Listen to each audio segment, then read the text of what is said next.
receber. Tenho a certeza que todos nós vamos aprender. Porque o que nós não teríamos, eu já falei com ela, nós vamos perguntar. Não vamos abrir mão de perguntar. Mas há uma pessoa muito especial que a gente pediu que fizesse a apresentação. Essa pessoa ficou um pouco assim, constrangido, talvez tímido, mas a gente achou que ele é a pessoa que melhor pode fazer essa apresentação. É o professor de Paula Wolff, e ele vai dizer por quê. Confesso que é a primeira vez que eu vejo mais de alguém fazer a apresentação do filho de uma maneira é inusitada e muito sólida. Mas honradíssimo. Mas a Isabela, vou falar português, claro, ela é uma privilegiada. Não por ser minha filha, por isso. Né? Porque, primeiro, que desde agora eu tenho absoluta certeza que ela sempre preencheu a área de estudo que ela escolheu. Biologia, formada em biologia pela USP, fez mestrado em biologia na USP e finalmente fez doutorado em neurobiologia na USP, né? Até por ocasião da defesa de dissertação de mestrado, até me emocionei muito. Nem foi propriamente por ela, com ela não. É que a orientadora dela não estava presente, estava em Londres. E no monitor sobre a mesa aparece quem? A orientadora respondendo as questões que a examinadora fazia. Aquilo que eu como é que a tecnologia chega a esse ponto, não é? Uma defesa de dissertação, como poderia ser até defesa de tese de doutorado, mas a orientadora a quilômetros de distância, acompanhando, não é, aquele episódio. Não é? Mas ela é muito curiosa, não só diz respeito à área de estudo dela. É verdade que aqui eu vou ser obrigado a me incluir nessa história. Ela teve o privilégio, por exemplo, ela começou a viajar ao estrangeiro, porque 15 anos, né? 11 anos, pois é, ela já foi comigo ao estrangeiro, 11 anos de idade, né? Depois foi a outro lugar também, ainda menor de idade, e hoje conhece o mundo mais do que eu. Ela já foi lá no fundão da Ásia, e eu não conheço a Ásia, ela já conhece a Ásia. Mas o fato é que ela escolheu, dentro da biologia, uma área que é muito, assim, importante na atualidade, por causa do tipo de vida que está se vivendo, não é? No mundo todo. Mas o problema, vamos dizer assim, o problema emotivo, o problema emocional, o problema neurológico, não é? Então, isso diz respeito a coisa que afeta todos nós, não é? Afeta todos nós. E é essa área exatamente da biologia que ela se interessou em seguir, em estudar, em seguir. E é por isso que o assunto de hoje, né, versa exatamente sobre esse problema de emoções pós-traumáticas, né, que ela vai explicar isso aqui. Tem horas que eu vou pedir a ela para não ser tão tecnicista, porque senão a gente vai ficar voando, né? Aliás, o professor Damasceno já fez esse apelo ali no início, para se falar muito tecnicismo, eu não vou entender nada. Né? E ela vai procurar trazer uma linguagem mais acessível, não é? E assim esperamos que a UF amanhã, quem sabe, né, possa ter no seu corpo docente, né, essa nova neurobióloga, né, que essa expressão está certa, né? Neurocientista fica um pouco penótico, né? Neurobióloga, está bom, neurocientista. Mas por isso é que ela tosse, professora Felisberta, que também é do Conselho Disciplinar. Se chegar no processo lá de abertura de concurso para prêmio, dá tempo de eu ter ela já tem o título de doutorado, então já pode ter o concurso lá. Tá bom? Então, daqui para frente é ela que vai dar. Chegar daqui que faz concurso, ela está com todos os papéis da mesa. Ela então vai fazer a exposição desse assunto e está perfeitamente disponível para quaisquer perguntas. Ninguém precisa ficar assim, constrangido em fazer pergunta a ela, não, porque ela sabe tirar de letra. É isso aí. Obrigada. Bom, boa tarde para todos. Boa tarde. Eu estou muito feliz de estar aqui hoje porque vocês representam uma visão de futuro assim para mim. Tipo, quem dera um dia eu estar na associação dos professores inativos de algum lugar. Quer dizer que eu entrei, quer dizer que eu vou ter uma história acadêmica, quer dizer que eu vou contribuir. E isso é o meu objetivo acadêmico. Então, eu sempre fui muito ligada, tanto de assistir a aula do meu pai, todo o meu interesse científico, eu sempre fui muito ligada à academia, nunca quis trabalhar com outra coisa. E escolhi um campo que é muito voltado para a academia mesmo, então eu fico muito feliz de estar aqui trocando uma ideia com vocês sobre o que eu trabalho e esperando vocês realmente sejam super à vontade de perguntar o que for para mim, que não tem problema. Só vou pedir para alguém passar um slide para mim. Eu vou passar. Obrigada. Bom, gente, a minha palestra é sobre neurobiologia das emoções. O que eu vou fazer? Para não ficar muito presa no tema da minha tese, eu resolvi dar uma introdução um pouco geral sobre o que são as emoções, como que a gente estuda isso, como que a ciência vê as emoções. Eu vim de uma área da biologia. Pode passar, por favor. Eu me graduei em biologia em 2008, fiz mestrado em neurologia e neurociências. Esse programa de pós-graduação é do Antônio Pedro, o professor Oswaldo Nascimento é o coordenador da pós-graduação. Mas eu realizei tanto meu trabalho de mestrado quanto de doutorado no Laboratório de Neurofisiologia do Comportamento, sob a orientação da professora Letícia de Oliveira, que é uma professora do Instituto Biomédico da UF. Então, toda a minha história científica foi desenvolvida nesse laboratório. Eu ainda fui professora substituta no Departamento de Fisiologia e Farmacologia durante o doutorado, fui 2 anos substituta lá. E eu estudo emoções, que é uma área que às vezes é de domínio mais da psicologia e tal. A biologia, até as próprias pessoas que estudam neurociência, às vezes, você estuda emoção, que coisa subjetiva para se estudar, porque a gente vem de uma área muito exata, muito específica, mas como é que estuda uma coisa tão subjetiva? Então, são essas coisas que a gente vai falar na palestra hoje, e eu vou terminar com especificamente o trabalho que eu fiz no meu doutorado, que foi com o transtorno de estresse pós-traumático. Tá? Bom, a área que eu trabalhei, a neurociência, ela é diversa. Ela vai desde a cultura de neurônios, de células gliais, até a estrutura do tecido, alterações no desenvolvimento do encéfalo, até questões mais comportamentais. A área que eu trabalhei na neurociência é a neurobiologia do comportamento. A gente estuda humanos, eu nunca trabalhei com animais experimentais, eu posso até falar de algumas coisas com animais aqui, mas o meu foco vai ser sempre a pesquisa em humanos, e essas seriam as principais áreas de interesse da neurobiologia do comportamento.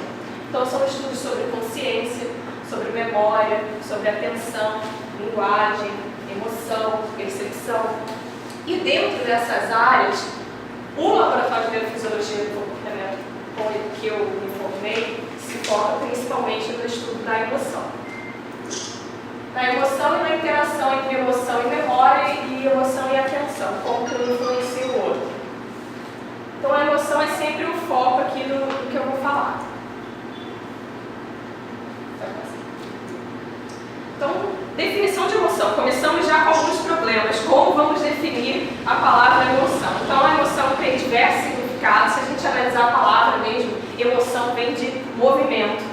Então a emoção está muito ligada ligada à ideia de alguma coisa para ação, para movimento, para agir. Outras definições de emoção, pode passar, por favor.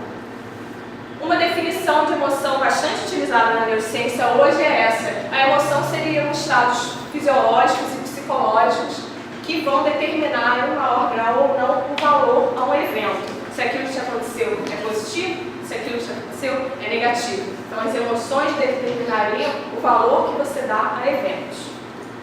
Uma outra definição do Antônio Damasio seriam conjuntos de reações químicas e neurais que levam à criação de situações favoráveis ao organismo. Se eu estou me sentindo com medo em alguma situação, a tendência é que eu me afaste dessa situação que me causa medo e procure alguma situação que me cause bem-estar. Então, a definição do Antônio Damasio seria mais ou menos nesse sentido, buscando coisas que favoreçam o seu bem-estar. As emoções, elas evoluíram nos animais de respostas complexas e simples. A gente pode separar essas respostas basicamente em duas coisas. Pode passar.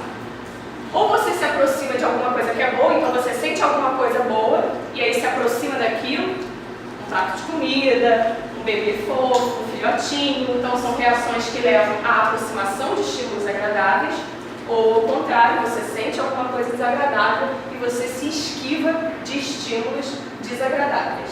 Então, basicamente, as emoções vão levar a dois tipos de comportamentos motores, ou aproximação de alguma coisa boa, ou esquiva de alguma coisa ruim. Isso tem uma função evolutiva importantíssima, porque as suas respostas emocionais levam a comportamentos adequados na natureza. Imagina um predador que, imagina uma presa, na verdade, que ao ver um predador, não sente medo do predador. Então, a chance dela ser predada vai ser enorme. Então, se está um coelho e vê um animal que vai predá-lo, ele sente medo, ele se esquiva dessa situação. E aí ele garante a sobrevivência dele. Então, as respostas emocionais são importantes instrumentos de sobrevivência na natureza. Isso nos faz pensar que elas não são exclusivamente humanas. Desde lá do século XIX, Darwin já falava que os homens e os animais sentem e manifestam emoções. Então, o fato de sentir emoção não é uma exclusividade humana, isso foi preservado durante a evolução justamente porque confere uma certa vantagem evolutiva. Nessa coisa de se aproximar de coisas boas e de se afastar de coisas ruins. Então, são reações necessárias que foram preservadas ao longo da evolução. Nesse livro, A Expressão das Emoções no Homem e nos Animais, o Darwin compara expressões faciais principalmente de grandes primatas e de humanos, revelando grandes semelhanças entre as expressões faciais que eles manifestam. Pode passar, por favor. Aqui, a gente reconhece, tanto no chimpanzé quanto no humano, uma expressão emocional de raiva. Então, o padrão é muito parecido, a contração dos mesmos grupos musculares, como mostra os dentes, é uma expressão que a gente facilmente, tanto no chimpanzé quanto no humano, reconhecemos que é uma expressão emocional de raiva. Pode passar. E aí gera várias interpretações de como algumas pessoas representam bem essa dualidade entre as expressões faciais dos primatas não humanos e dos humanos, né? O George Bush é a pessoa que foi mais comparada, que ele representava muito bem as expressões. Então, para a gente ver a similaridade das respostas. Bom, que emoções seriam essas? Existem algumas propostas de divisão do que emoções existem. Eu vou adotar essa aqui, baseada em 3 tipos: emoções primárias, secundárias e emoções de fundo.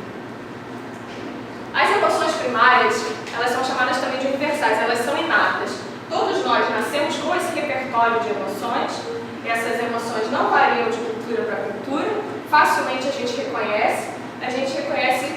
Se eu pedir para vocês assim, reconhecer que expressão emocional é essa aqui de cima da menina loura, pode passar, por favor. A gente vê que é raiva, a outra é medo, nojo, a surpresa, a alegria e a tristeza.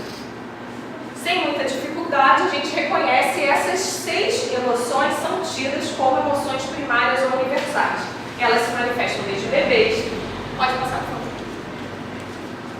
A gente vê essas expressões emocionais em bebês, a gente pode passar.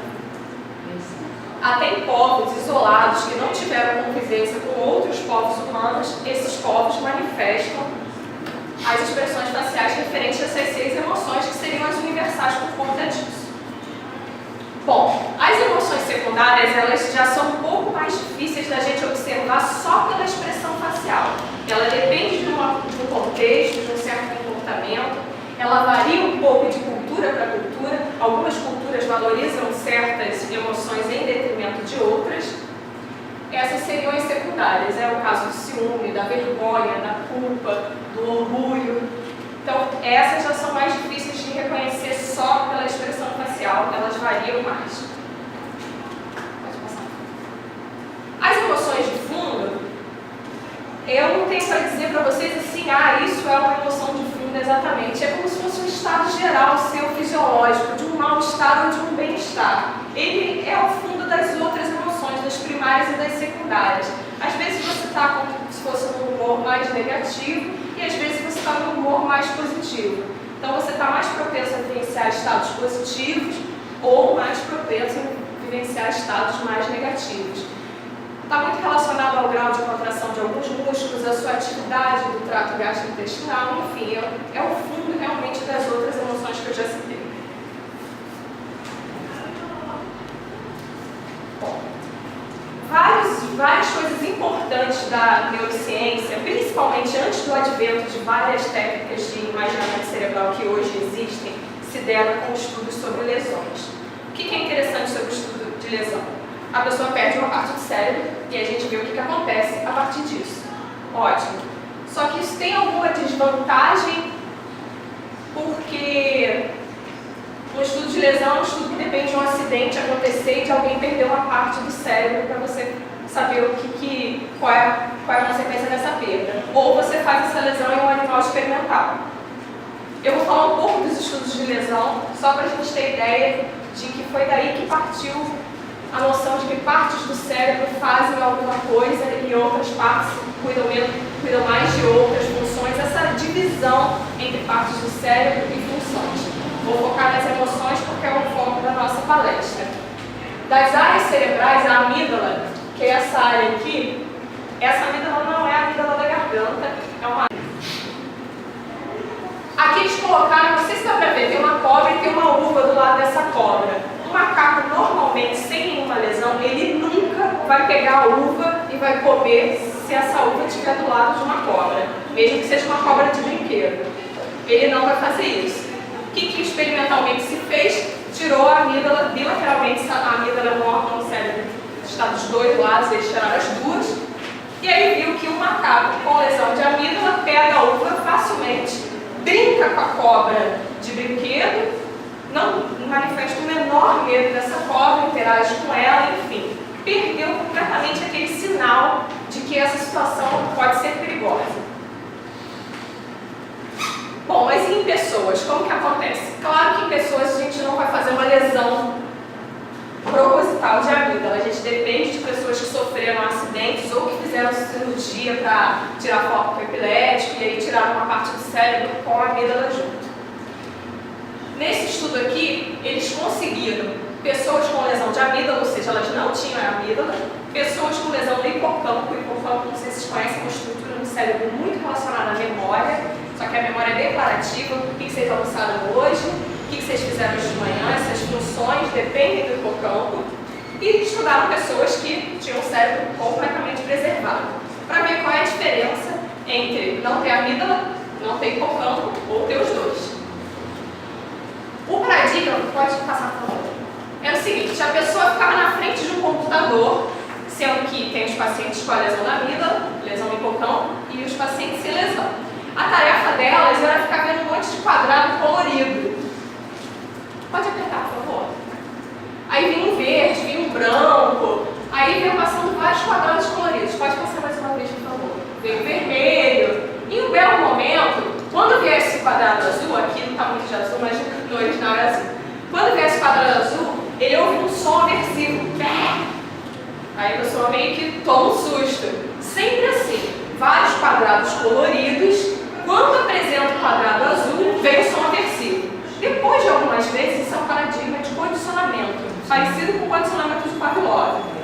paciência é um condicionamento aversivo, não é com sino e comida. Esse é com som. As pessoas dali poucas vezes em repetição, elas já notam que quando vai vir o quadrado azul, vai vir aquele som desagradável. E elas manifestam uma resposta para aquilo que está medida aqui no dedinho dele, que é uma resposta fisiológica de aumento da sudorese. Quando a pessoa aumenta a sudorese, ela está ali tendo uma resposta fisiológica a esse evento, ela está como se fosse tomando um susto com o que está aparecendo, ela está se preparando para o evento. Então, para todo mundo, era isso o que fazia. Vamos ver como que cada paciente se comporta nessa situação. Pode passar, por favor. Não sei se dá para ver direito, mas lá em cima, no primeiro, são os controles. A resposta de sudorese é a que está ilustrada. Pode apertar. Eu vou mostrar com a setinha. Ó, aqui é a resposta de sudorese, essa curva aqui. Quando a pessoa ouve o som, esse é o controle, ele não tem lesão em lugar nenhum do cérebro. Quando ouve o som, o que acontece com a sudorese? Vai lá em cima. Isso foi aversivo para a pessoa. Quando aqui vem o quadrado azul, a sudorese vai lá em cima de novo. Aí você pergunta para a pessoa, qual foi o quadrado que era relacionado com o barulho? Aí a pessoa responde, quadrado azul. Então, tanto ela manifestou aqui na fisiologia dela a reação, quanto ela sabe de onde veio o som aversivo, com que ele estava pareado, com quadrado azul. Sabia que não era vermelho, não era amarelo, era azul.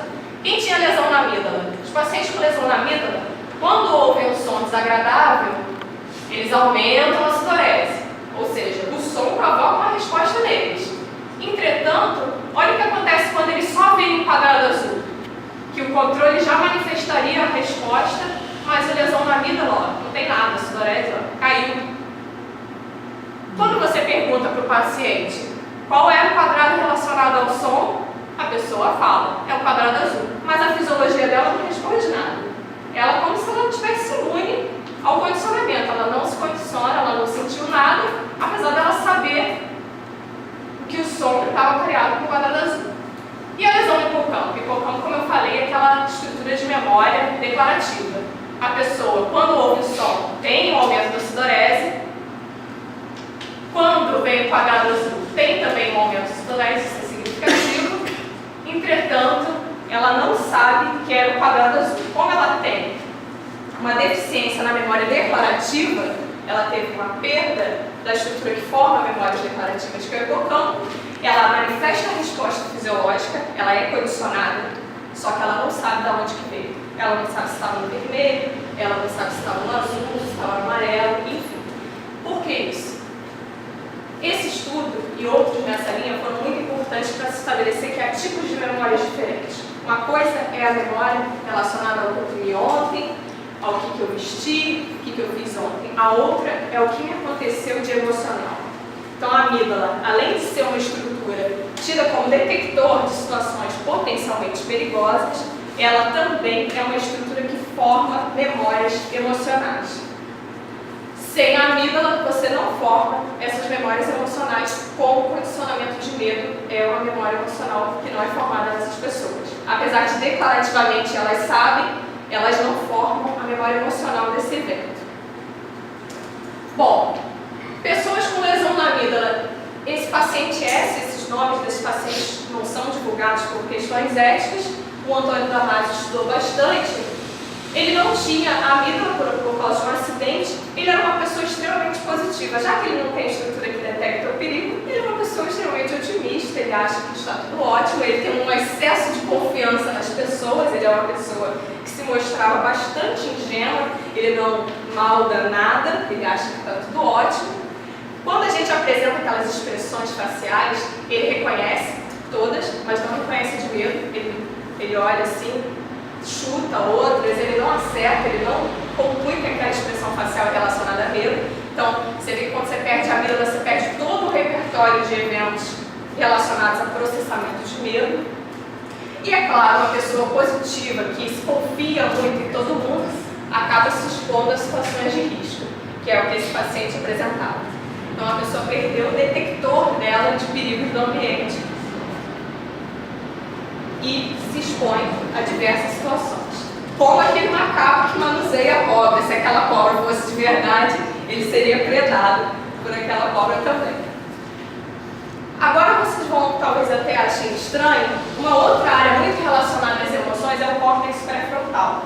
Não sei quanto vocês sabem sobre isso, mas a ideia é que pré-frontal é uma área da razão, do intelecto, da inteligência. E a gente tende a ver a emoção como uma coisa distante da inteligência, distante da razão. E, na verdade, o que cada vez tem se mostrado mais é que razão e emoção não são coisas distintas e uma necessita da outra para acontecer de forma adaptável e boa para o organismo que manifesta. Então, não é só agir com a razão ou só agir com a emoção. As duas se integram com a resposta correta no ambiente. Então, o córtex pré-frontal, uma estrutura muito nobre, tida como estrutura da razão, ela é muito envolvida em processos emocionais. Uma alteração emocional interessante vista numa lesão de pré-frontal foi esse caso. Não sei se vocês já ouviram falar no Phineas Gage. Ele era um trabalhador de uma estrada de ferro, se não me engano, no final do século XIX.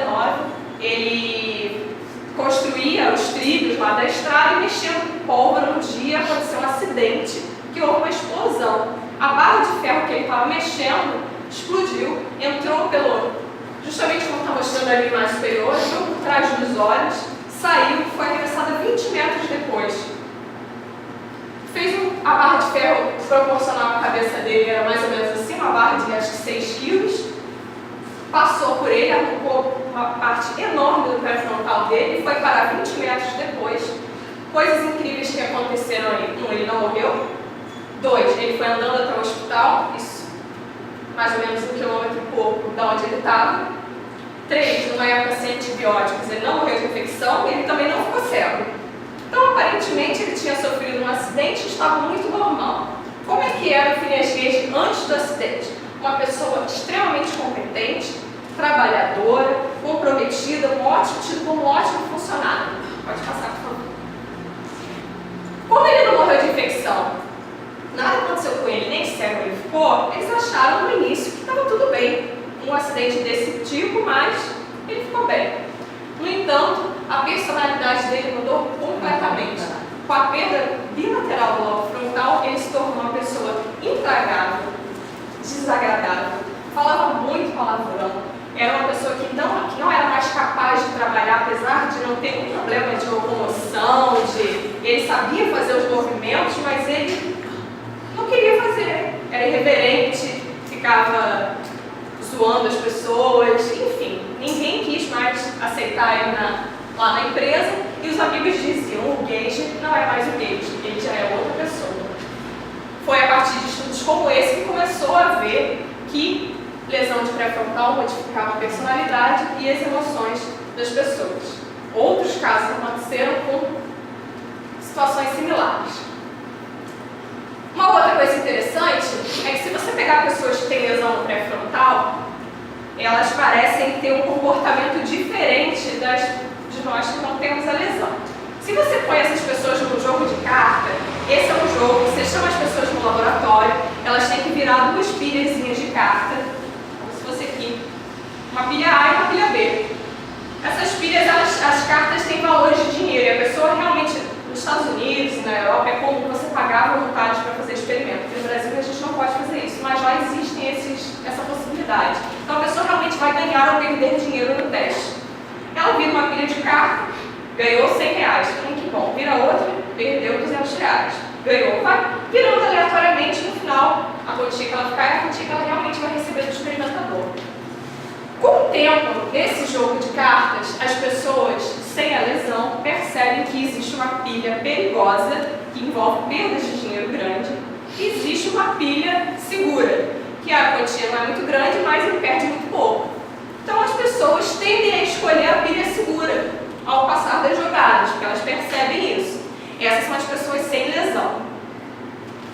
Aqui está só mostrando como fica a sudorese, que é aquela medida do sistema nervoso simpático, a pessoa fica nervosa, vamos dizer assim. Antes do jogo, as pessoas não têm diferença entre as 2 pilhas, elas não sabem bem qual é a pilha perigosa. Durante o jogo, elas percebem, elas ficam mais nervosas ao escolher a pilha ruim do que a pilha boa. Então, quando elas vão para a pilha arriscada, elas ficam, eu acho que vou perder dinheiro aqui. Aí a sudorese delas aumenta, elas começam a ficar nervosas. Essas são as pessoas sem lesão. As pessoas com lesão no pré-frontal não percebem qual é a pilha arriscada e qual é a pilha boa. Na verdade, elas até sabem, mas é como se elas não se importassem. Elas viram a pilha arriscada, começam a perder dinheiro, viram a outra, começam a ganhar, mas também voltam para que elas sabem que elas vão perder e não manifestam nenhum nervoso. Daqui é no início do jogo e no final do jogo. Elas não têm nenhuma diferença fisiológica entre escolher a pilha que vai perder dinheiro e escolher a pilha mais conservadora. Se você perguntar para eles qual é a pilha que é a mais arriscada, eles falam, é essa daqui. Ué, mas se você sabe que é essa, por que você escolhia? Eles, não sei. Pode passar por favor. Então, eles racionalmente, eles sabiam, mas essa perda do componente emocional, que é esse nervoso ao tentar tomar alguma atitude, isso faltava neles. E isso prejudicava eles nas decisões. Então, essa coisa de você ter a razão de um lado e a emoção separada, eu tenho que pensar com a razão, eu não tenho que pensar com a emoção, isso é uma coisa que a neurociência tem visto como uma coisa ruim, na verdade. Isso não existe normalmente. Todas as nossas decisões que a gente acha que são racionais são baseadas na simulação de emoções que a gente tem. Por exemplo, vocês vão sair à noite. Eu vou sair à noite, eu queria ir num tal evento que vai ter lá na ASP. Mas aí eu vou a pé para a ASP. Não é uma boa ir a pé à noite por ali em São Domingos, é meio perigoso. Essas possibilidades, a gente simula as reações, a gente simula o medo que a gente vai ter, a gente simula o risco, a gente calcula. Isso são reações emocionais que a gente sente e influenciam na nossa tomada de decisão de ir à ASP no evento à noite a pé ou não. Então, o componente emocional das nossas decisões está presente sempre e é fundamental. Não tem essa de estou agindo com a cabeça, não estou agindo sem emoções. Não é uma boa estratégia. Tem que ser visto cada vez mais que a emoção é fundamental. Tá? Bom, então, um pesquisador que fala bastante disso é o Antônio Damasio. Ele tem um livro excelente chamado Erro de Descartes, que ele fala nessa dualidade razão e emoção no cérebro, quebrando um pouco essa ideia de que são coisas distintas e dicotômicas, essa ideia de razão e emoção, propondo, na verdade, que elas estão integradas na gente e são fundamentais. Isabel, Oi. você pode fazer as perguntas? Pode interromper o cara. Depois passa. Então, quando a gente fala assim, é muita emoção, é muito razão, e a gente tenta separar. Separar. Não, eu sou mais razão, sabe? Eu falo da minha filha. É muita emoção. Aí a gente tenta questionar e tenta mostrar o que é razão. Então, na verdade, não é isso, né? A gente tem a impressão de que é ruim agir com a emoção e que o ideal é agir com a razão. A gente tem essa impressão. Mas, na verdade, a nossa razão ela não é pura. A gente precisa da resposta emocional para agir. Entendeu? Mas isso é voluntário, né? Isso é nosso, Tem vários estudos com pessoas psicopatas, parecem que fogem um pouco desse padrão. Então, em situações que você diz, o que você faria se eles tomam decisões aparentemente muito racionais? Só contar um pouquinho para vocês que é interessante. Existe um dilema que é o dilema do bondinho. É um dilema ético de experimentos sobre ética. Se você fosse um operador de trem e pudesse passar o trem para salvar a vida de uma pessoa que está na linha do trem, você pode desviar para passar por cima de outras. Tem 10 pessoas na linha do trem. Você, como maquinista lá do lado de fora, você pode manusear o trem e desviar a rota para atingir uma pessoa que está na outra linha. Você salvaria 10 e mataria uma, se você pudesse mudar? As pessoas geralmente falavam, acho que sim, né? Afinal, a outra também está na linha do trem, ela não devia estar ali, eu vou salvar 10 em prol de uma. Aí tá, psicopatas e pessoas sem psicopatia agem igual. Agora na segunda situação é o seguinte, você está perto da linha do trem e você tem lá as 10 pessoas. A única maneira de se salvar as 10 pessoas é empurrando uma pessoa bastante obesa, que de tão obesa que ela é, ao empurrar, o trem vai bater nela, vai frear. Ela não está na linha do trem, ela está fora. Você que vai empurrar. E aí, com esse acidente dessa pessoa, você poupa as 10. Você empurraria a pessoa na linha do trem? Aí as pessoas sem psicopatia falam, não, que isso? Ué, mas não é salvar um, quer dizer, matar um para salvar 10? No fundo é a mesma coisa. Mas quando você é um agente, aí a pessoa começa a dar, não, mas aí eu que vou empurrar, ela não estava na linha do trem e tal. Então a gente, teoricamente, se a gente for dividir, a gente está pensando com emoção. As pessoas com traços de psicopatia, elas falam, eu empurraria. Então elas mantêm, vamos dizer assim, esse pensamento racional, mas o nosso modus operandi, na verdade, não é assim. Ele é emocional. Então, nesse dilema do trem, é bem notável isso. Quando você diz o nosso, muito. O homem é a razão, a mulher é a emoção. Sim, não, quando eu digo nosso, nosso de espécie mesmo. Eu digo esses estudos, eles são homens e mulheres. Tanto faz. Tanto faz. Esse dilema ele foi feito com homens e mulheres. Isso é uma falsidade, não. Não, a pergunta que eu estou fazendo, porque eu acho que a pesquisa dela pode responder cientificamente ou não. Incrivelmente não há tanta diferença que a gente imagina. Não tem nada de científico nisso. Eu não estou dizendo que mulheres que são altamente racionais. Eu quero saber se E tem outros, tem homens que são muito mais emocionais. Botar a mulher sempre no bode. Não, ele está perguntando pessoas. Ele não está dizendo que é. Eu sei que ele está perguntando, mas eu tenho intimidade com ele o suficiente para dizer para ele que isso é pergunta. Não, isso eu posso falar que não tem, nesses paradigmas que eu falei, não tem diferença se é homem ou se é mulher. Que preconceito.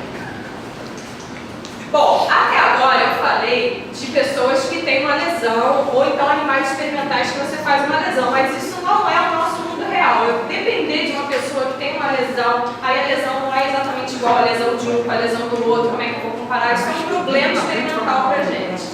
Existe alguma maneira de eu estudar as emoções de uma forma menos invasiva? E é isso que a gente faz no laboratório. Pode passar, por favor. Tem vergonha disso. Não tenho medo. Aqui que a professora agiu com mais emoção do que o homem. Mas eu não tenho Não, é que a gente, como mulher, a gente fica um pouco cansada de ouvir esses estereótipos pra gente.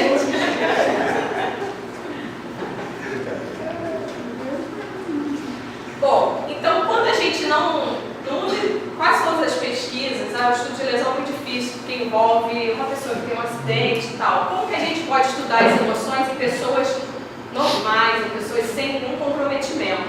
Primeiro, a gente tem dois problemas. Eu estou levando essa pessoa para o contexto de laboratório, que já é fora do dia a dia dela, e eu tenho que fazer um despertar de emoções dessa pessoa e tem que ser capaz de medir as respostas. Então, fora as pesquisas com lesões, se eu quiser fazer isso de uma forma não invasiva, eu tenho que usar alguma coisa para despertar a emoção dela e tem que ser capaz de medir essa emoção despertada.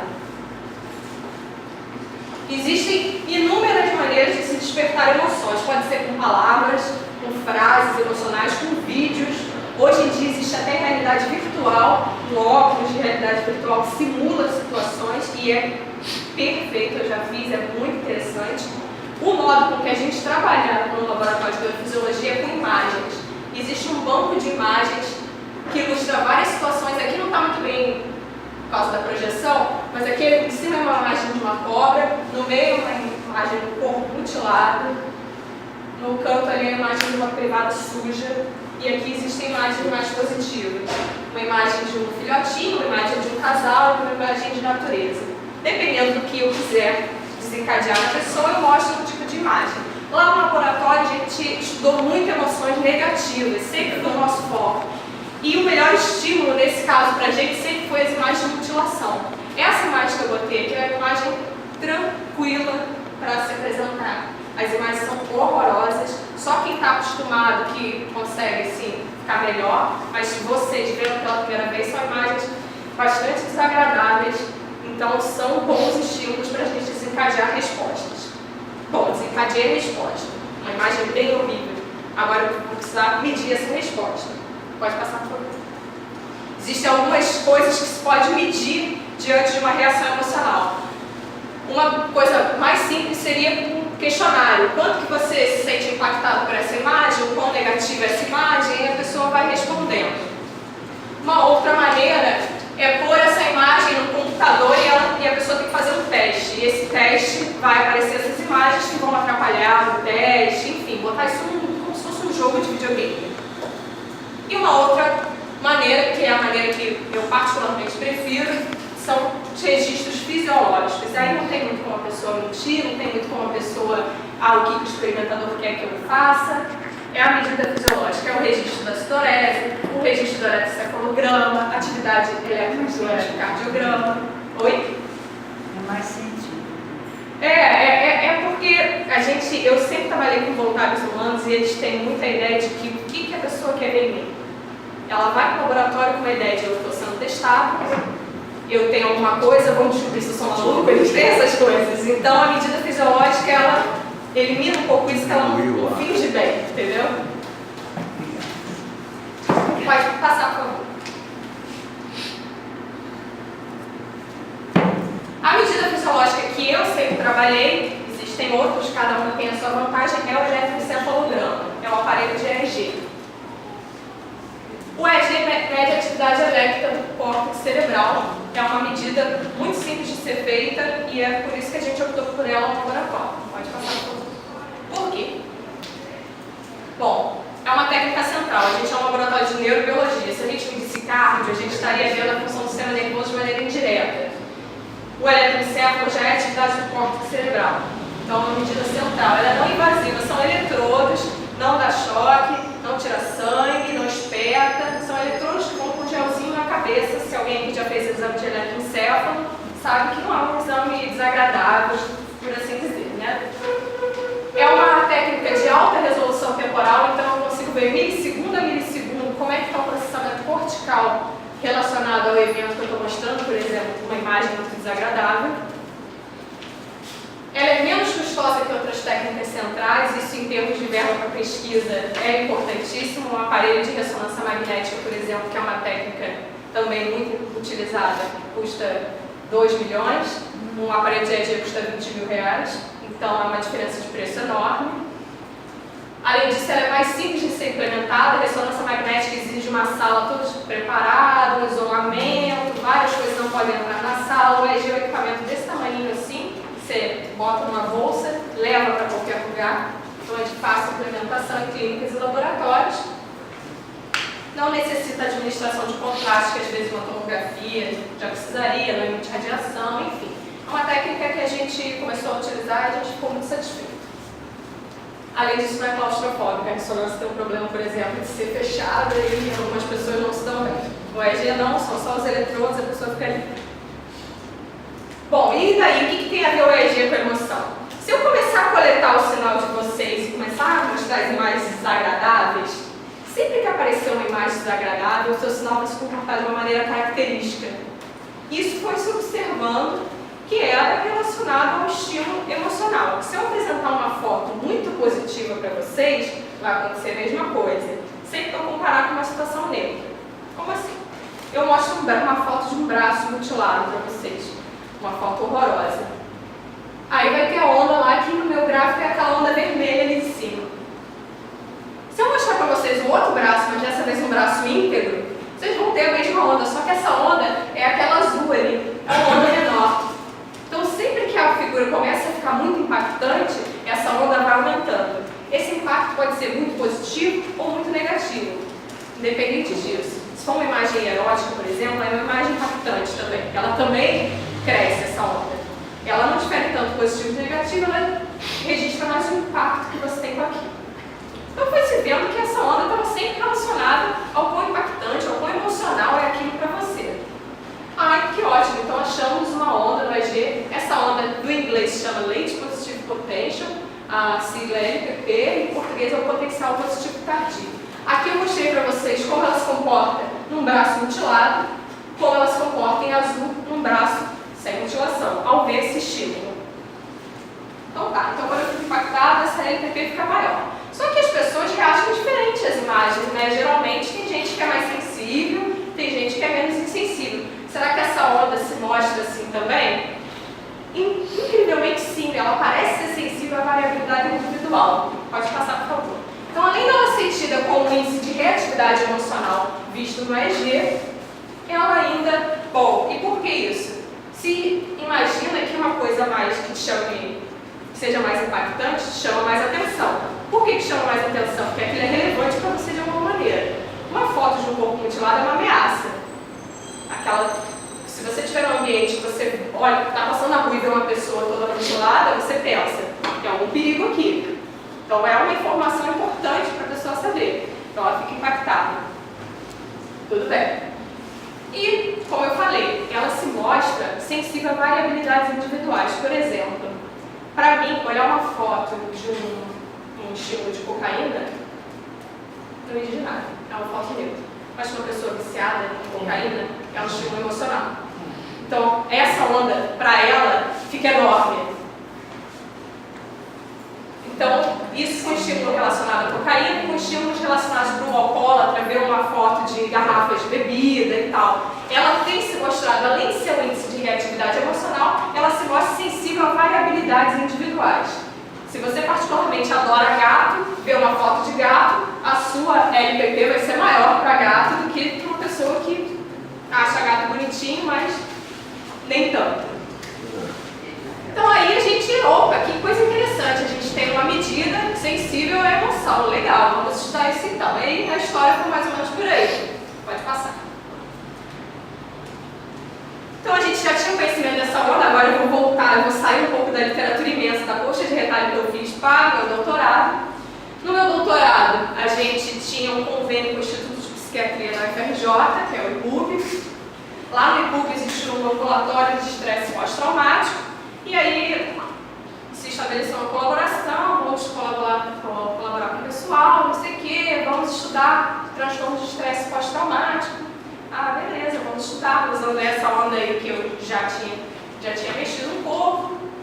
Então tá, mas vamos estudar o paciente? Não, o paciente é meio chato, porque o paciente está lá no Instituto de Psiquiatria lá no Rio, para vir aqui para a UF, eles vão querer, o paciente com estresse pós-traumático não necessariamente sai de casa muito fácil. Ah, então vamos estudar os nossos alunos, as pessoas aqui perto da UDPTU, né? Existem diversos eventos traumáticos acontecendo com os nossos alunos, vamos estudar neles então. Então tá, então meu projeto foi estudar a reatividade emocional em pessoas, em alunos da UF com sintomas de estresse pós-traumático. Todas as pessoas que eu estudei foram vítimas de eventos traumáticos. Que eventos são esses? Violência urbana, grande maioria, violência doméstica, violência sexual, vivência em desastre natural, acidente de carro, enfim, perda de ente querido. Mais ou menos esses eram os traumas mais comuns. Principalmente violência urbana e perda de ente querido, na época, foi mais fácil de encontrar pessoas com essas vivências. Eu queria estudar essa onda que eu acabei de mostrar para vocês nessas pessoas. Será que elas, por terem vivido um evento traumático, elas reagem mais a estímulos negativos do que outras? Porque o estímulo de mutilado é negativo para todo mundo. Mas será que nessas pessoas é pior ainda? Nem sempre. É, exatamente. Elas poderiam ser ou mais resistentes, ela poderia não se abalar mais, já que já sofreram tanto, poderiam ser mais reativas. Então, foi a nossa curiosidade. Bom, só falar um pouquinho do estresse pós-traumático para vocês. O transtorno de estresse pós-traumático é um comprometimento psiquiátrico que, na versão anterior do DSM, era considerado transtorno de ansiedade, agora o DSM se mudou um pouco as classificações. É uma exposição a um evento quando uma pessoa vive, testemunha ou é confrontada com uma situação que envolva morte ou ameaça de morte. Para você, para alguém próximo, alguma situação que de alguma maneira tem a ver com risco de morte. E depois de algum tempo, geralmente um mês depois desse evento, ela apresenta esses grupos de sintomas. A intrusão, que seriam os pensamentos repetitivos em relação ao trauma, pesadelos em relação ao trauma, a sensação de que o trauma está acontecendo novamente, a evitação, evitar pessoas, lugares, situações relacionadas àquele evento. Alterações negativas no humor e na cognição, são pessoas que perdem o interesse pelas coisas que antes elas tinham interesse, se sentem desmotivadas. desmotivadas, sem visão de futuro, e alterações na reatividade, dificuldade de dormir, sobressalto exagerado, um susto à toa, enfim.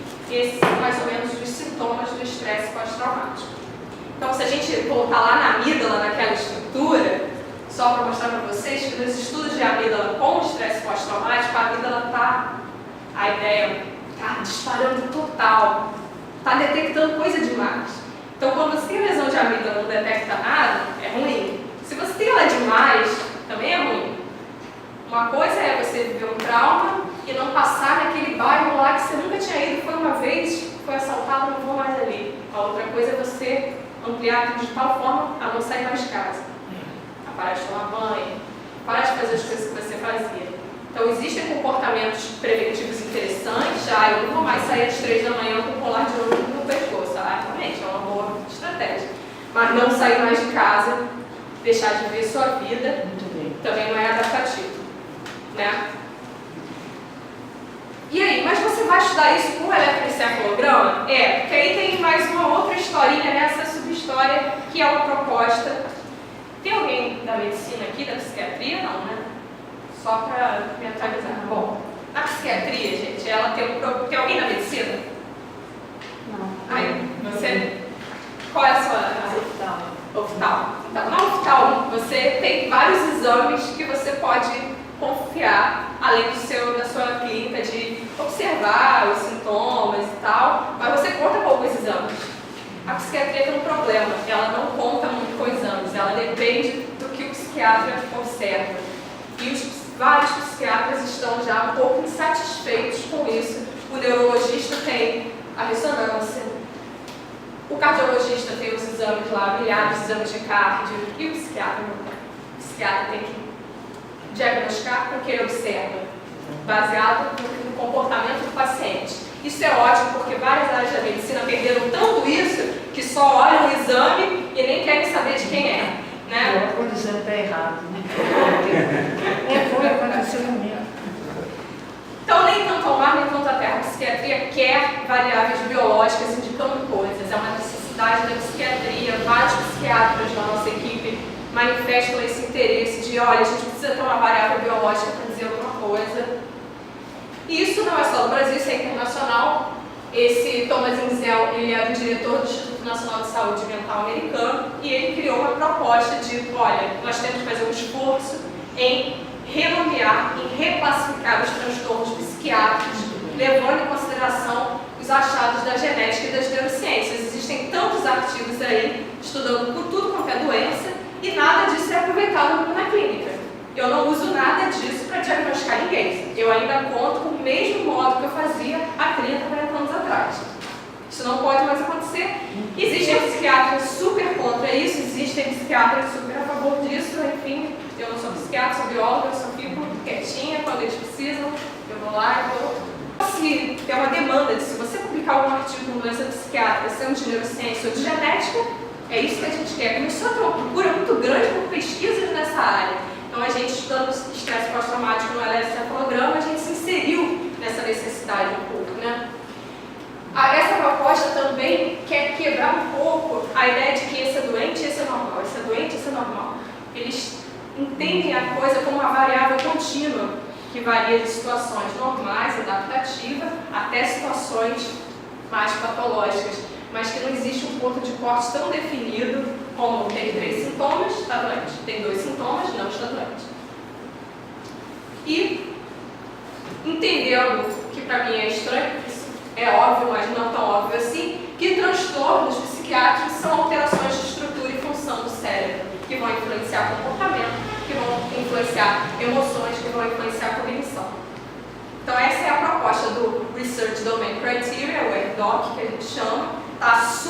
Esse assunto está super assim novo, você vê essas referências aqui, ó, 2014, 2013, está em voga. Veio o DSM-5, que é um diagnóstico de o que é uma doença psiquiátrica e o que não é, veio a versão nova em 2013, sem considerar nada disso, e os psiquiatras ficaram loucos, isso foi um debate danado de, nossa, como assim a proposta? Então existe essa rixa um pouco na psiquiatria, de se leva isso em consideração ou se não leva.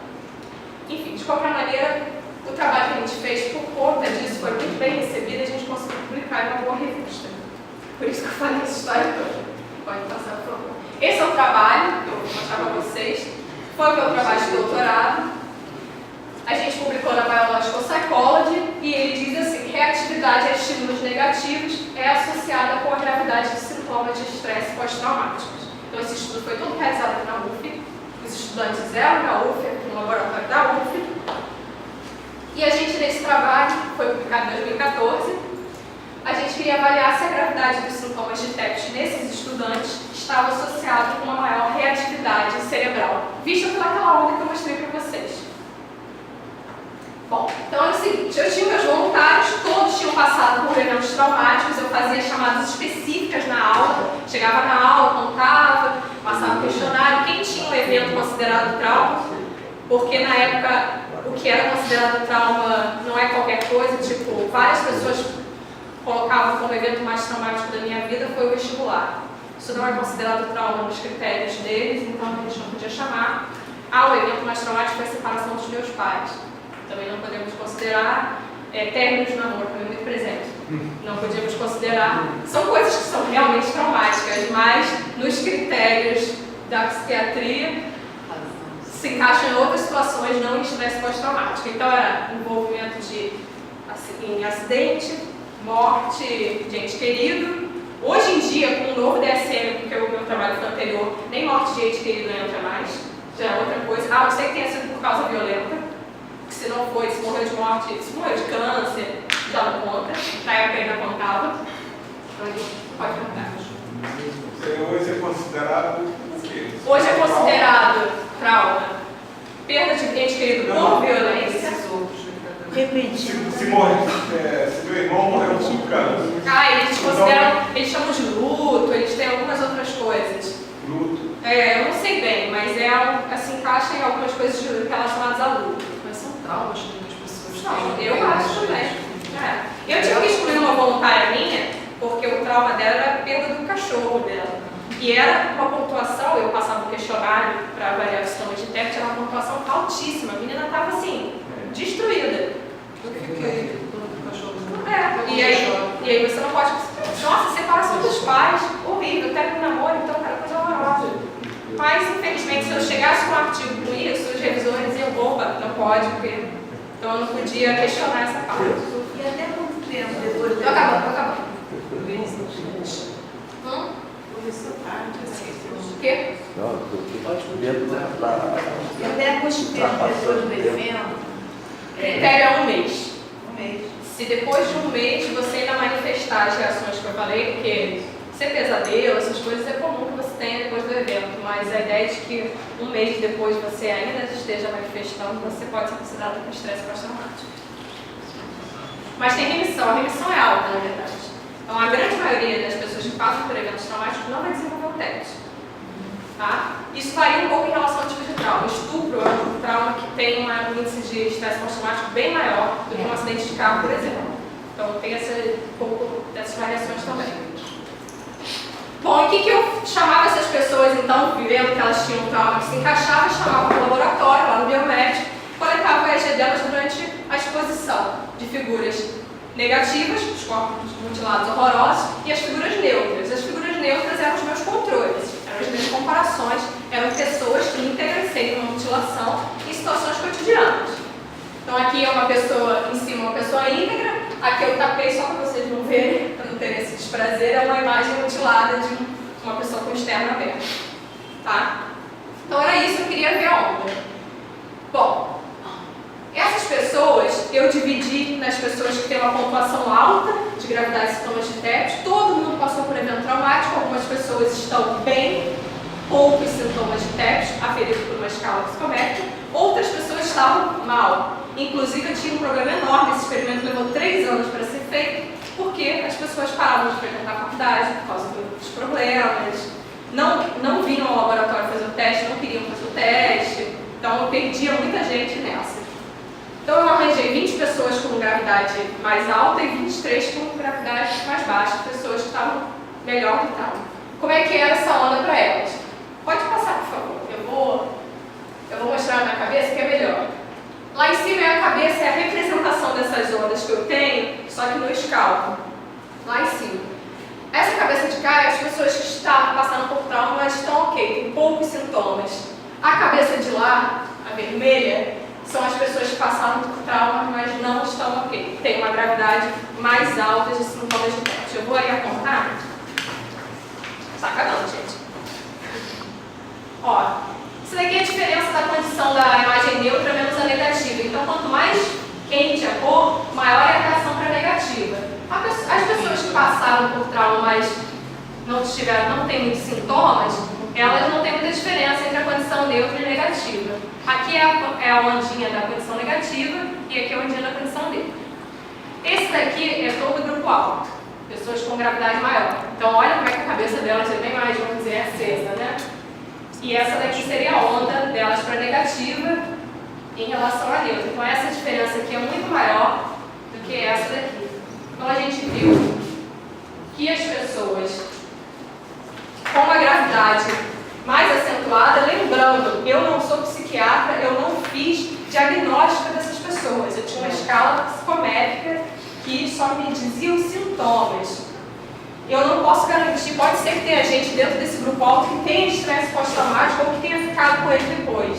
Mas eu não fiz isso, eu só vi os sintomas. Se eu juntar todo mundo, eu vejo uma correlação bonitinha, porque aqui eu dividi em 2 grupos. Mas se eu juntar todo mundo, eu vejo que quanto maior a gravidade de sintomas, maior ia sendo a reação para mutilado. Então a gente viu que realmente essas pessoas reagem mais a um estímulo negativo. É negativo para todo mundo, vocês veem que aqui no grupo baixo tem diferença, já é significativo, todo mundo reage mais para o mutilado, mas essas pessoas que têm uma gravidade de sintomas de TEPS reagem mais ainda. O que é estranho é que os traumas são variados, a imagem do mutilado não necessariamente remete ao trauma para todo mundo.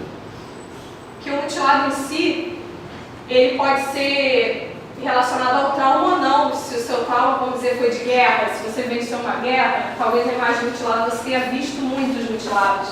Mas ali os traumas eram muito variados, então não era para todo mundo que era uma imagem relacionada. Era um estímulo negativo em geral e as pessoas reagem mais a isso. Pode passar, por favor. Então, o que eu concluí nesse artigo? Que o EEG foi uma medida sensível à gravidade de sintomas de TEPS. Essa onda que a gente estuda, ela já foi vista para pessoas viciadas em cocaína, como eu falei, com pessoas com traços de ansiedade alto, e eu vi para estresse pós-traumático, foi o diferencial do trabalho. E isso foi a favor da ideia da hiperreatividade emocional no TEPS. Exatamente o que a professora falou. Existe uma ideia de que a pessoa com estresse pós-traumático fica imune às emoções, ela fica entorpecida, que se chama. Ela não reage mais. Existe essa corrente na literatura. O nosso trabalho, por acaso, foi a favor de uma hiperreatividade, mas há trabalhos que vão a favor de um entorpecimento emocional. Existe essa discussão ainda. Pode haver variação também entre... Muito! E você sabe isso, e sabe quando? Possivelmente tem-se visto que a reação durante o trauma é fundamental. Tem gente que durante um evento traumático, traumaticamente, reage desesperado, não sei o quê. Tem gente que trava. Parece que quem trava fica mais entorpecido e até tem um prognóstico pior. Quem reage com mais estabilidade, existe um caso clássico, um relato de caso, que é um casal que bateu de carro e viu uma criança no carro da frente ser incinerada no acidente. Uma coisa horrorosa. A mulher ficou parada, reagiu assim, totalmente congelou. O homem saiu do carro, correndo, tal, ficou muito nervoso, mas muito ativo. Ela ficou com TEPS e ele não. Então, pode existir essas diferenças com relação ao tipo de trauma. E isso não é uma coisa muito consciente, a gente não sabe bem como a gente vai reagir durante um evento. Isso tem muita implicação, por exemplo, para trauma de estupro. Tem gente que tem essa relação de congelamento durante o estupro e até você provar para o policial que você não consentiu é um problema. Tem muito policial até em combate que congela. Isso é péssimo. Entendeu? Eles congelam.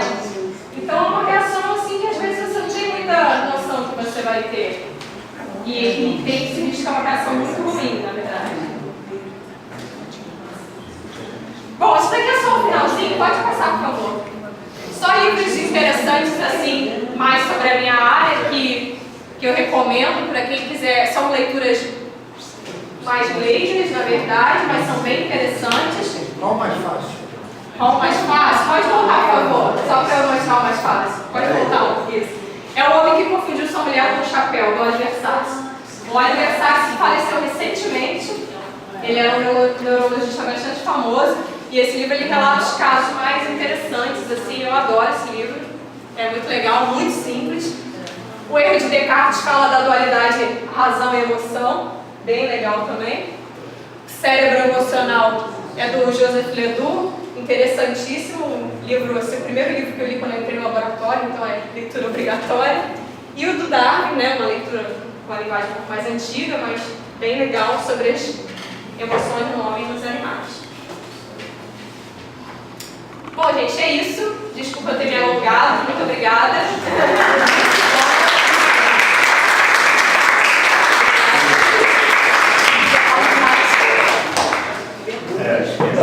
A primeira pergunta. Calma aí. Aí tá fazendo. Primeiro, eu queria falar, achei engraçado esse negócio do campo azul, né? Tudo negativo. Não combina nada com a fala brasileira. Tudo azul, né? Tudo azul. Mas uma coisa que eu achei interessante, eu não sei se você concorda, mas esta técnica que você está falando, eu acho que poderia ser também aplicado para descobrimento da demência, ou do Alzheimer, ou de qualquer coisa. Posso responder essa resposta foi pronta. Por quê? Provavelmente eu estou tentando fazer um pós-doutorado na PUC. E o grupo lá, eu vou trabalhar com essa onda ainda de pacientes com transtorno cognitivo leve, demências, Alzheimer, e aí depois eu posso vir aqui dar uma palestra sobre isso, mas por enquanto não. O grupo lá trabalha com isso justamente, a gente quer ver o processamento emocional do idoso com demência ou sem demência, é o próximo passo. Já está convidada. Olha aqui, uma pergunta. Que é uma grande vantagem de tirar a língua do cérebro. Perde o medo de viajar de avião. Não, o medo é importante. Não, mas perde o medo de viajar de avião. Mas perde muita coisa também, não vale o benefício. O celular tocando. Mais alguma coisa, Débora? Eu tenho fazer uma colocação, você comentando pegar eu fiz esses anos, você me fez voltar à minha infância, eu tinha 10 anos, então você vê como é que é a medicina e como os médicos tratam, né, vai mudando o comportamento com o paciente. Eu sentia muita dor de cabeça, quando você vê hoje uma pessoa sem dor de cabeça, você pode vai fazer até outros anos, isso tem uns 40 anos, né? E eu sentia muita dor de cabeça e minha mãe me levou no médico e eu fiz. Você é eu só me lembro do que você falou, porque eu cheguei com a cabeça, eu era criança, eu cheguei com a cabeça cheia de gel, né? Quer dizer, se fosse hoje, ou então o tempo que eu queria saber o resultado. Mas a queixa não é só isso, por dor de cabeça, não sei dor de cabeça. Aí eu era você muito faz. agitada, né? Eu era uma criança muito agitada, muito levada, na verdade. Eu acho que a minha mãe me levou a isso, mas eu tinha um problema. Interpretação do que é melhor se detectar com eletroencefalograma hoje é epilepsia. É bem óbvio no sinal da epilepsia. Eu sabia que existisse esse exame. Você falou, eu falei assim, caramba, isso é muito. Existe. E para transtorno de sono também. Tem gente que dorme no laboratório para fazer a polissonografia e aí você coleta EG a noite toda. Eu só me lembro que eu perguntei para minha mãe na época, eu falei assim, aí, eu sou normal? Eles adoram, eles eu sou normal, e eu só tinha muita dor de cabeça, mas aí a gente descobriu que é por causa do óculos, eu tinha que usar óculos. Agora eu achei eu interessante. Ela perguntou se é normal. Essa visão de normal é normal é que precisa acabar, gente. Uma das coisas da proposta do RDoc é ver o contínuo, não o doente normal, maluco normal, né? Você perguntou por como é que você distingue se a emoção é verdadeira ou essa é feita sob controle no laboratório não corresponde a uma reação natural? Ou quando o artista está representando? Limitação da técnica, primeira coisa. Se eu estou perguntando alguma coisa, um por meio de um questionário, sempre vai haver o risco da pessoa mentir ou responder o que ela acha que eu quero que ela responda. Sempre. Como eu estou coletando uma medida fisiológica, eles não têm muita noção do que é coletado. Eles sabem que é EEG, mas descontrolarem as ondas cerebrais, né, a gente ainda não chegou nessa. Então, as medidas fisiológicas são menos suscetíveis a fingimentos por parte do voluntário. Mas nunca vai ser igual a expor uma situação real de perigo. Existem estudos assim, que se aproximam um pouco mais, vou falar do estresse pós-traumático, porque eu já trabalhei. Você pega pessoas com transtorno e põe elas para ouvir o trauma. São experimentos que eu até acho difíceis assim, eu não tenho muito estômago para encarar um experimento desse como experimentadora. A pessoa ouve o trauma e ela se manifesta corporalmente. Ela fica bem abalada durante, isso é narrado pelo locutor, ela ouve durante o experimento, em detalhes. Então ela reage bem mal. Isso desencadeia reações fisiológicas intensas nela, um estímulo muito pesado, mas mesmo assim não se aproxima de você ser assaltado, de você passar por uma situação de guerra. Realmente, a gente vai ter sempre esse problema. A gente ouve falar sempre que a reação é a adrenalina. Como é que você, qual a parte do cérebro que libera essa adrenalina? A adrenalina a adrenalina ela é liberada pelas glândulas adrenais. Você não chegou a falar. Não, é que eu não entro muito na dinâmica dos mediadores químicos envolvidos. Mas sempre que você passa por uma situação emocional, as suas adrenais liberam a adrenalina, que é um hormônio importante para aumentar a sua frequência cardíaca, para você poder agir. Será que então não estaria mais associado com a capacidade de funcionamento dessas glândulas do que com o cérebro? Não, porque quem comanda a glândula são comandos do sistema nervoso simpático, que são comandos superiores que vão descer. Mas é o cérebro que está controlando a adrenal, do que a adrenal ao cérebro. Mas a adrenal pode um dia ficar afetada, funcionar mais do que no outro. Estou tentando... Pode haver diferenças sim. E com certeza a resposta a percepção do seu estresse influencia na sua reação emocional. Se você sente já o seu corpo todo mole, você já fica mais nervoso, você pensa assim, não estou dando conta da situação. Se você já reage ao evento de uma maneira mais tranquila, provavelmente você tem uma percepção daquele evento como menos pior. Mas o comando é mais de cima para baixo.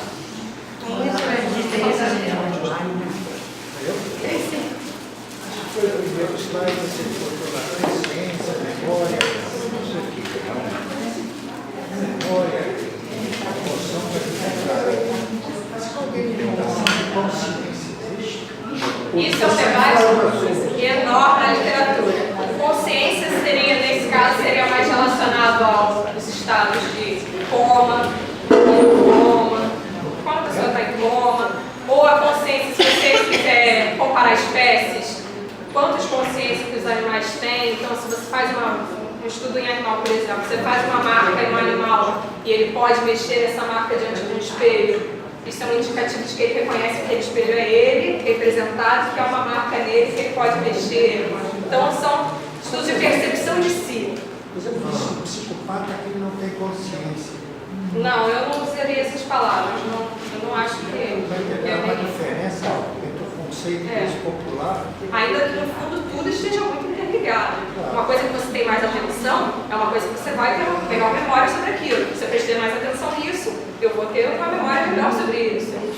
Isso provavelmente tem alguma relação para mim, já que eu estou prestando atenção. Então é tudo muito interligado, a gente só separa de uma maneira didática, no fundo. Mas a gente acaba estudando todas essas coisas do que o conceito é claro. Parte de terapia, eu esperava que você avançasse um pouco. Como é que esses exames eles podem ser usados também na avaliação das terapias? Sim, a ideia é que esses exames, isso ainda não acontece ainda de uma maneira efetiva, mas é que esses exames atuem como biomarcadores. Então eu vou ter um marcador, enquanto essa pessoa tiver, vamos supor, com essa onda muito elevada, ela está grave, e a terapia cognitivo-comportamental, por exemplo, que é muito usada em estresse pós-traumático, ressignificaria o trauma para ela e ela reagiria com menos intensidade emocional a pistas daquele evento. E eu conseguiria medir através dessa onda. Isso ainda é futuro, a gente não chegamos ainda nisso. Nem com ressonância, nem com EEG,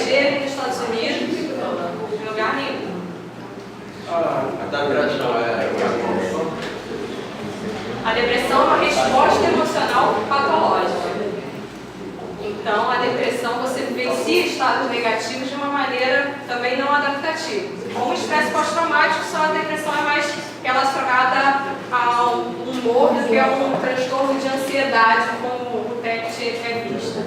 Mas também é uma situação patológica que você vive emoções muito negativas e que também é um comprometimento funcional intenso, né? Inclusive o risco de suicídio alto. É esse. Esse vai ser Tem uma pergunta. Não é uma pergunta. É que a gente estudando você falar, que nós estamos no século XXI, a gente constata quão complexo, quão maravilhoso é o ser humano. Né? Quer dizer, com toda essa técnica que nós temos, com todo esse conhecimento, nós ainda temos muito que estudar para descobrir quem realmente nós somos, quais são as nossas e como somos diferentes. E como somos diferentes. É uma maravilha. Ainda tem mais uma coisa, Daninha, como nós somos influenciados pela vida que nós tivemos, pelos problemas que nós passamos e não achávamos isso, não sabíamos isso. Isabel, eu que agradeço. Dizer que foi maravilhoso. Pedir a você que venha outra vez, isso aqui é uma gravação. Está na minha agenda. Obrigada. A gente quer dar uma notícia que é muito importante. A gente sentir aí o peso e da nossa palestrante. Ela mostrou um artigo publicado numa revista, né, científica, foi o único escolhido da América Latina.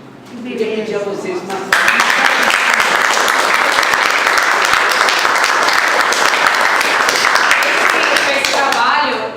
Esse trabalho ainda nem era o artigo ainda, eram só os dados que eu fui no Congresso nos Estados Unidos. E aí eles premiaram os melhores trabalhos e esse trabalho foi um dos premiados. E foi o único de... Na verdade, sem ser Estados Unidos e Europa, foi o único. Bom, agora nós vamos ver que o nosso artista plástico tem uma surpresa.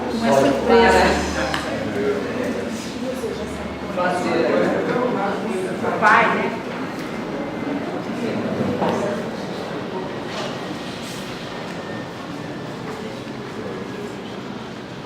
Vocês conhecem?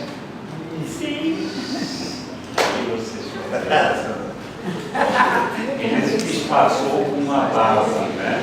Até agora eu ainda estava com uma fotografia só.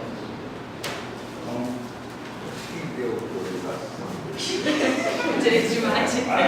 Ótimo. Uma pergunta, né?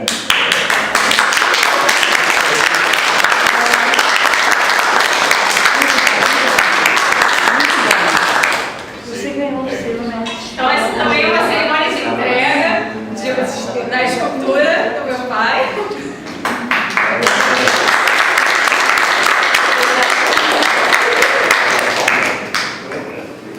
Não me importa a justiça, né? Agora você vai saber.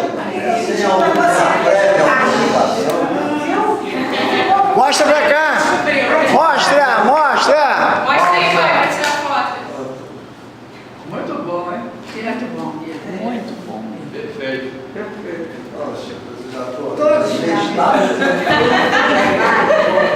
Muito obrigada. Tem que registrar a emoção dele. Tem que registrar. Aí então, vai ter que mentir. Bota lá em cima agora. Agradecer a presença de todos vocês. Mais uma vez agradecer. Obrigada a vocês. Sempre. E convidá-los para fazer uma pequena confraternização. À tarde, está ganho. Eu queria